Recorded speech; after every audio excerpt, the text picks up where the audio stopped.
Eccoci qua, stavo facendo delle prove tecniche, purtroppo siamo andati un po' in anticipo, ma sì, tanto ci vogliono bene lo stesso. Allora, siamo in compagnia di Oscar Miotti, vicepresidente Ordine degli Psicologi del Veneto e sessuologo. Cioè, ho rischiato di non starci con il sottopancia. Noi ridiamo adesso, ma diventiamo subito seri, perché la tematica toglie di certo il sorriso. Parte da una notizia di cronaca, come anticipavo inizialmente durante la sigla iniziale di iReporter per te. C'è questo 74enne che continua ripetutamente, insomma, a fare atti osceni di fronte a minori, quindi bambini, nei vari parchetti della sua zona. È notizia che trovate tranquillamente sui quotidiani, e nonostante fosse già stato fermato addirittura già nel 1974 e altre volte, aveva solo l'obbligo di rimanere a casa in fasce orarie che vanno a riguardare, insomma, l'entrata e l'uscita dei bambini dalle scolaresche o dai vari asili, eppure lui tranquillamente se ne infischiava di questo obbligo, andava lo stesso nei parchetti, andava a vessare da dietro i cespugli, dai cancelli delle scuole, insomma, i bambini. Fino a che adesso sono riusciti a ottenere le forze dell'ordine gli arresti domiciliari.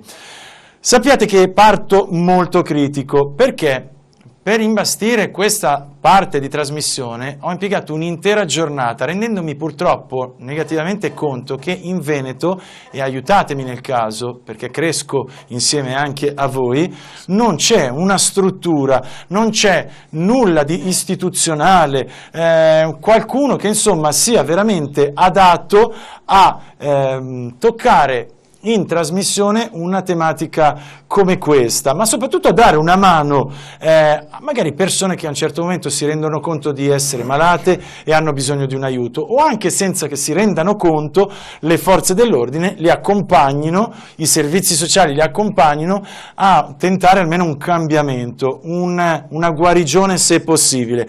Ringrazio quindi l'Ordine degli Psicologi del Veneto per avermi assistito in questa spinosissima, viene da dire, tematica. Miotti, a lei la parola. Partiamo da che tipo di problematica, patologia insomma è, e se è curabile. Dopodiché, se riusciamo, faremo anche un collegamento con un centro, quindi un'associazione molto importante, perché ne ho trovate, ve lo giuro, ne ho trovate in Emilia Romagna, a Roma, in Lombardia, in Piemonte, ma in Veneto non sono stato in grado, eppure ho setacciato la rete. Prego.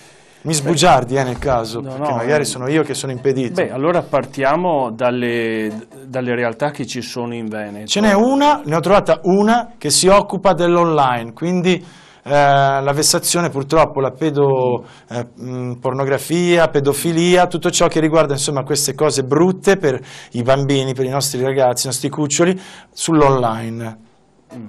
Poi altro non ho trovato. Sì, sull'online effettivamente è una nuova realtà che sta emergendo in questo momento, e quindi sicuramente ci si sta attrezzando.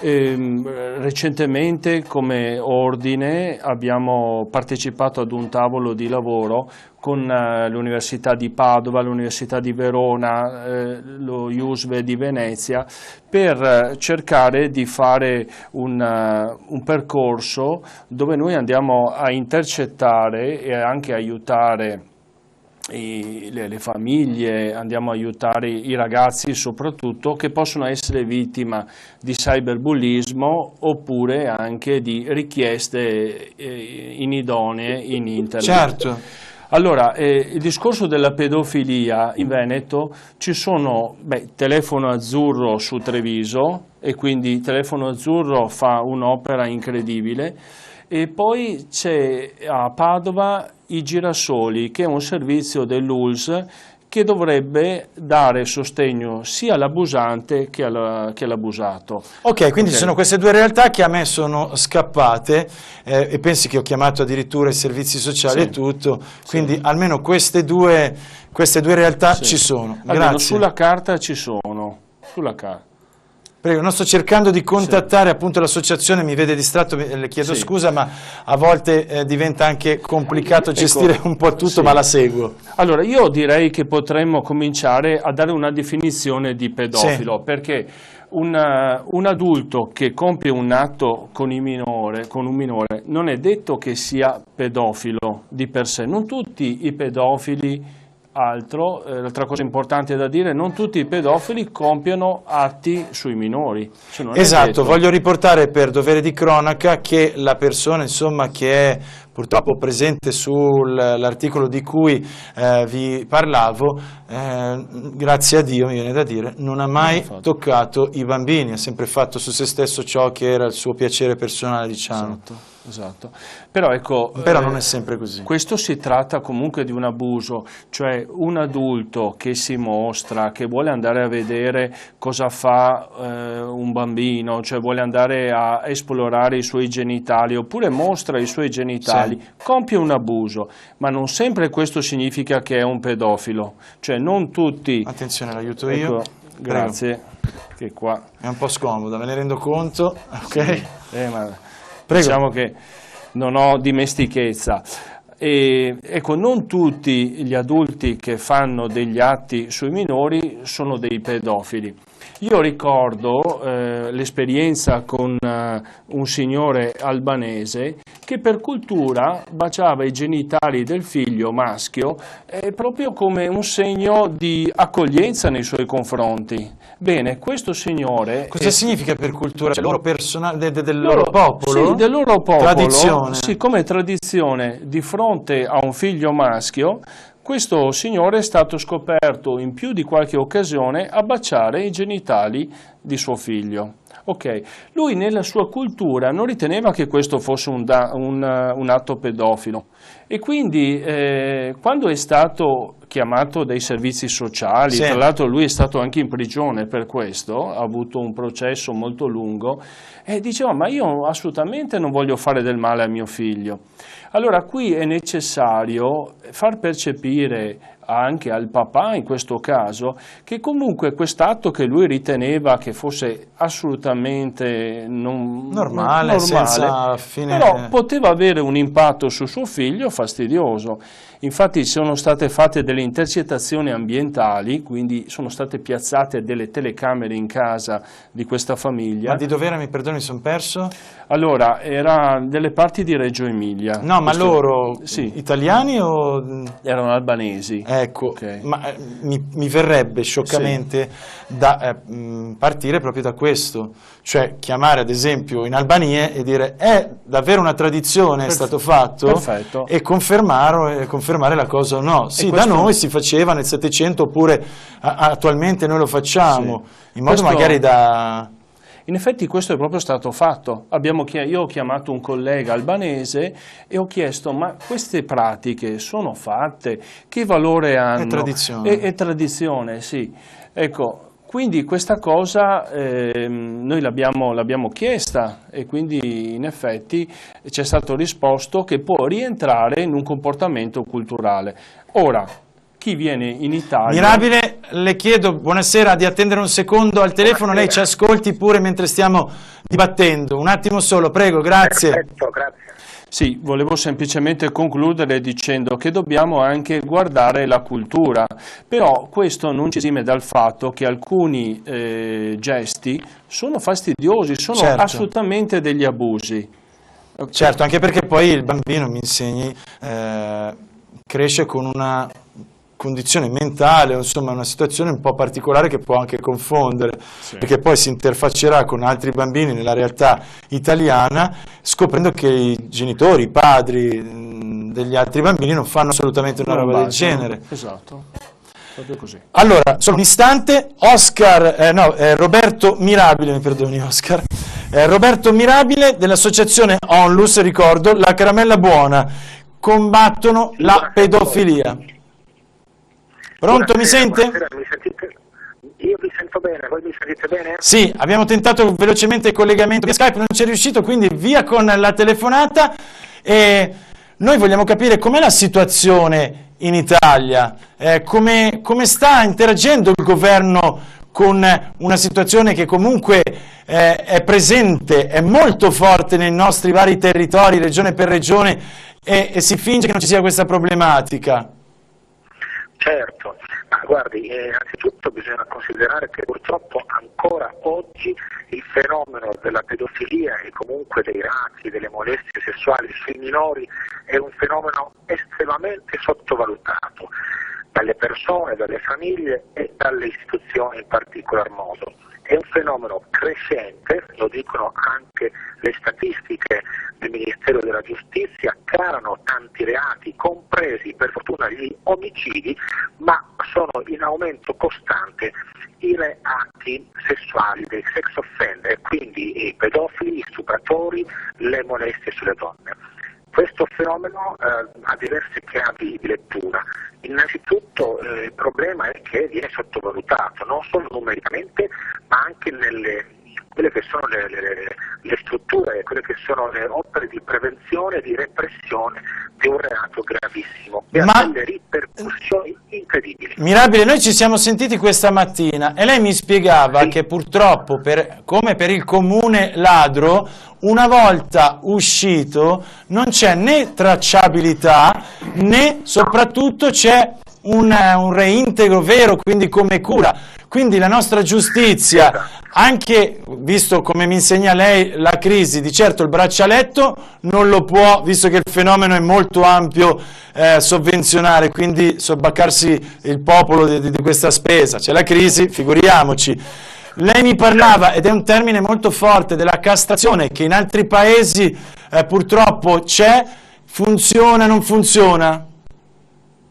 No, guardi, allora, noi non dobbiamo prendere in giro le persone e i telespettatori. La caramella buona, da 13 anni diciamo tutti i processi penali a carico dei pedofili che mandiamo in carcere. Primo, dobbiamo parlare chiaro, bisogna capire che il pedofilo è un recidivo quasi al 100%, ovvero per tutta la sua vita avrà una carriera che la porterà a cercare le proprie vittime, cioè i nostri bambini. Si dice è un seriale alla fin fine? È un serial killer, io lo dico chiaramente, lui è un seriale, è un recidivo, è un reato che ha una recidiva altissima, quindi quando il pedofilo o il sex offender in genere esce, eventualmente quando viene beccato e condannato, esce dal carcere, e di carcere ne fanno pochissimo perché il nostro è un sistema premiale, esce dal carcere non ha nessun obbligo di segnalare i propri spostamenti alle forze di polizia, e questo permette purtroppo un fenomeno gravissimo che anche la magistratura sottovaluta,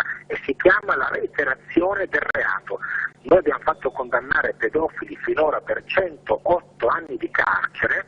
Bene, sono quasi tutti pedofili che 10, 15, 20 anni fa sono stati beccati e condannati per il reato specifico. Primo, ecco perché chiediamo una legge, abbiamo presentato alla Camera 2 mesi fa una proposta di legge sul monitoraggio del pedofilo. Lui esce dal carcere, entro poche ore deve dire alle forze di polizia dove va ad abitare, se cerca una casa di fronte a una scuola materna deve essere un campanello d'allarme, non vuole essere una caccia alle streghe, ma un piccolo strumento in più di monitoraggio. No, più che altro, come ci siamo anche detti questa mattina, c'è da dire che poi servono veramente dei controlli, perché uno, visto fatto di cronaca, che tranquillamente se ne è infischiato dell'obbligo di domicilio a casa in fasce orarie determinate e ben fissate, vuol dire che nessuno andava a pizzicarlo.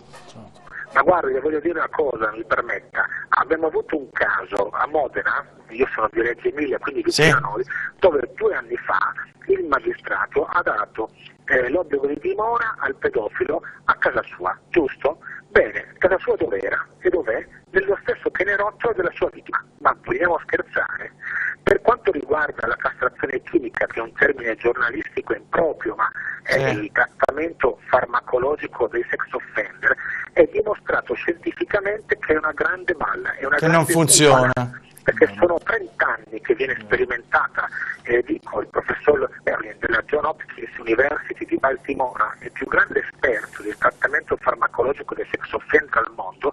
I risultati sono vicini allo zero, perché abbiamo avuto casi di pedofili trattati con le iniezioni di ciproterone. Cosa fanno? Azzerano, abbassano sono la libido, quindi praticamente meccanicamente l'uomo non ha più la possibilità dell'erezione, parliamoci chiaro, ma scatta un meccanismo mentale tale che tanti pedofili dei nostri casi hanno continuato ad abusare usando manici di scopa e mazze da baseball. Quindi non prendiamoci in giro, oggi come oggi, l'unica vera prevenzione per la reiterazione di questo orribile reato è che quando queste persone vengono trovate, beccate, condannate, vengono isolate dalla società, non c'è niente da fare. Mirabile, la ringrazio e la saluto perché so che è impegnato in un convegno questa sera. Grazie di cuore. Io vedevo che lei, vicepresidente, segnava vari punti e concordava quello che diceva appunto il presidente dell'associazione, la Caramella Buona. Sì, infatti partendo proprio da questo ultimo punto, la castrazione chimica non serve perché inibisce, parlandoci chiaro, l'erezione e quindi lui non può, il pedofilo non può fare un atto sessuale usando i genitali, però può usare altri attrezzi, cioè non va ad inibire il desiderio pedofilo. Ecco, quindi questo è vero. L'altra cosa è la sottovalutazione del fenomeno. Allora, se pensate che noi riusciamo a intercettare in Italia un 400 casi all'anno, mentre la Francia e la Gran Bretagna ne intercettano oltre 2000, vuol dire che qui in Italia c'è un problema di intercettazione. Cioè non nel caso di questa mattina sono state le mamme alla fin fine, fotografando, ogni volta mandavano alle istituzioni, insomma, le forze dell'ordine le fotografie fino a che insomma è stato inevitabile che si raggiungesse i domiciliari. Mi ha colpito anche la frase che diceva che appunto un magistrato ha concesso, cioè ha dato l'obbligo di residenza di domicilio, insomma, proprio sul pianerottolo c'era la sua vittima. Pazzesco. Infatti, sì.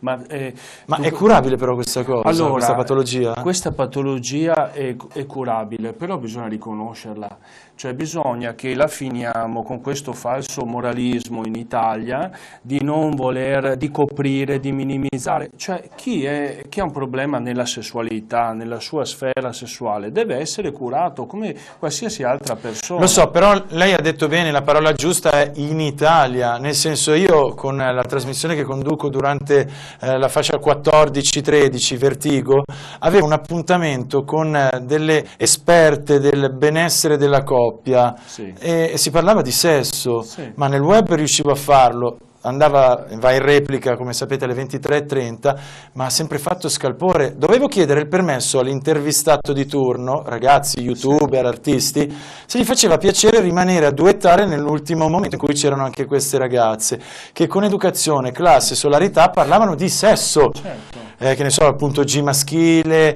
tante cose, insomma, la vagina, cose così, ma in Italia è tabù, è tabù, parlare di sesso è tabù, poi si arriva ad avere delle patologie perché si nasconde tutto, si mette sotto la sabbia e via, e non si parla soprattutto a scuola di sesso. Sì. Allora guarda, io sono uno che ogni mattina passa 5 ore del suo tempo a scuola a parlare di sesso ai ragazzi e questo io l'ho pagato anche di persona, cioè genitori che mi dicevano ma tu parli in maniera troppo esplicita. C'è stata una bufera proprio per delle lezioni in una scolaresca qui del Veneto dove si parlava di, credo, transgender, quindi di possibilità di diventare, cambio di sesso in poche parole. Sì. Scandalo. Ricordo quello, però sai, bisogna sempre parlarne con equilibrio e cercare di capire il contesto dove sei. Certo, però ecco, quello che è una falsità, cioè noi ci scandalizziamo quando un pedofilo intercetta un bambino, però è anche vero che poi c'è una cultura che parte dalla moda dove i nostri bambini sono vestiti come guarda le bambine, sono vestite come delle piccole donne, sono seduttive. È vero. Sono seduttive. Io non sono un bigotto, cioè non voglio dire che una bambina non può essere accattivante, però c'è moda e moda. Vedete, c'è un problema dove la infanzia si sta restringendo, cioè l'infanzia dura sempre meno, mentre l'adolescenza è infinita.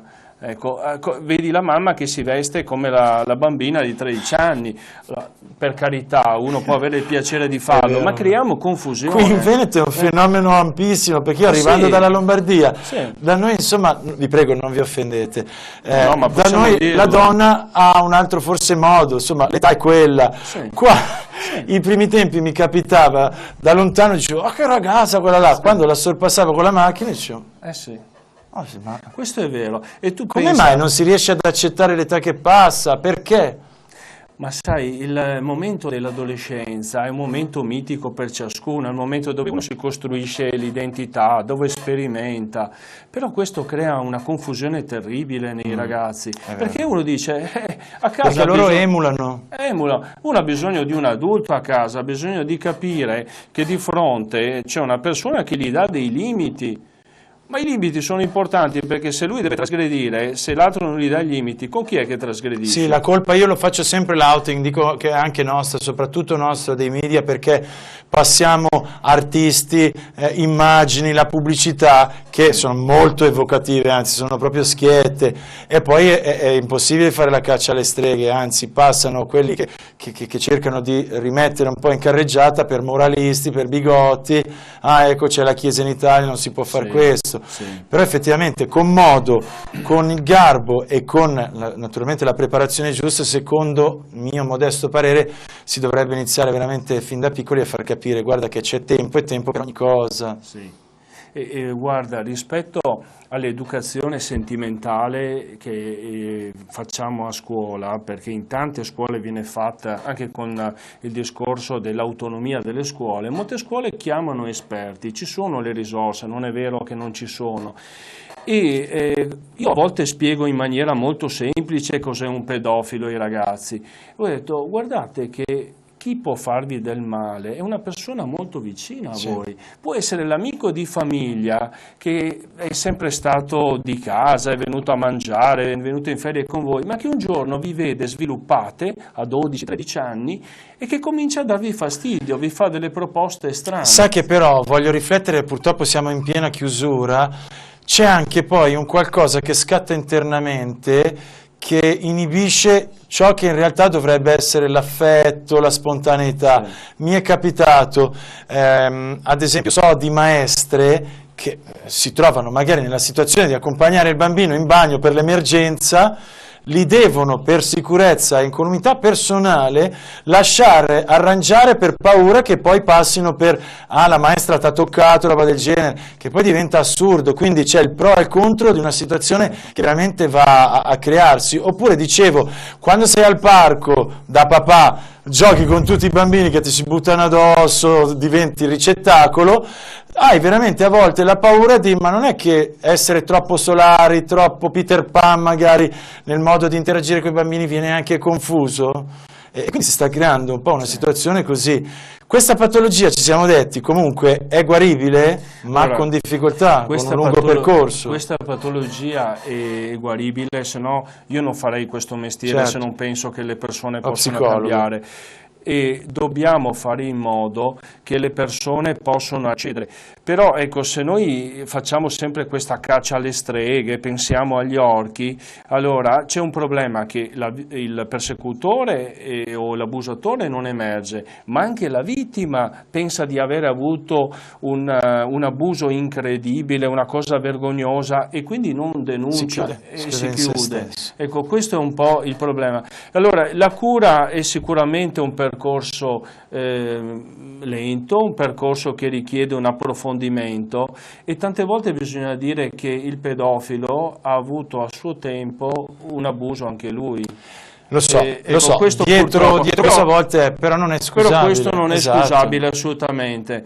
Allora noi dobbiamo creare una cultura che si può parlare di sesso, si può parlare delle patologie sessuali in maniera aperta. Mi stanno tirando le orecchie da parte della regia.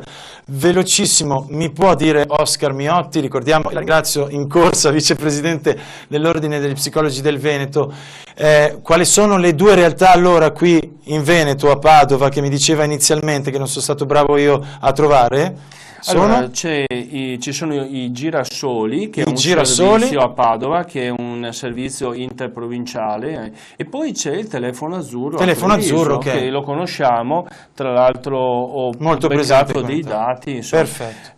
E poi credo che ogni psicologo che voi potete sentire è preparato ad accogliere. Allora, io la ringrazio. Auguriamo insieme un felice, un buon weekend, insomma, a tutti voi. Noi torniamo lunedì come sempre alle 19:15. Grazie anche a Dennis in regia.